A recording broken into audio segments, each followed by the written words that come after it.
मलाई जिन्दगी कस्तो लाग्छ भने थिएटरमा ड्रामा चल्छ नि, पुरै स्क्रिप्टेड हुन्छ, तर क्यारेक्टर मान्छेले थुप्रै थुप्रै निभाइरहेको हुन्छ।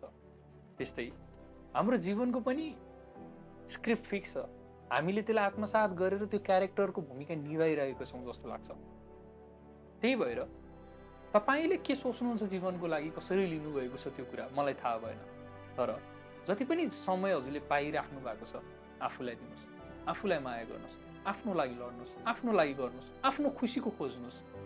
यदि तपाईँलाई सानो केही कुराले पनि खुसी दिन्छ भने त्यही कुरामा तपाईँ हराउनुहोस्, बेलेन्दिनुहोस्। किनकि तपाईँले यति छोटो समय पाउनु भएको छ कि जिन्दगीमा अरूका लागि गर्नुभन्दा पनि आफ्नो लागि भनेर एउटा सेल्फ सेटिस्फ्याक्सन लिएर जानुहोस्। अर्काको लागि नगर्नुहोस् भन्ने मेरो कुनै पनि मानसिकता होइन, तर जति सक्नुहुन्छ आफ्नो लागि गर्नुहोस्।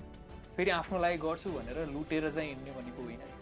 आफूलाई विश्वास गर्नुहोस्, आफूलाई माया गर्नुहोस्, आफ्नो लागि सेल्फ मोटिभेसन लिनुहोस्, सेल्फ इन्करेजमेन्ट गर्नुहोस्, सेल्फ डिसिप्लिनमा बस्नुहोस् र सेल्फ लभ, सेल्फ केयरलाई चाहिँ एकदम प्रायोरिटाइज गर्नुहोस् भन्न खोजेको। तपाईँ विलिन नहुनुहोस्, तपाईँ लड्नुहोस्, आफ्नो लागि लड्नुहोस्। छोटो समय छ, त्यो एउटा क्यारेक्टर जुन ड्रामाको हजुरले प्ले गरिराख्नु भएको छ त्यसलाई अझ कसरी राम्रो बनाउन सकिन्छ।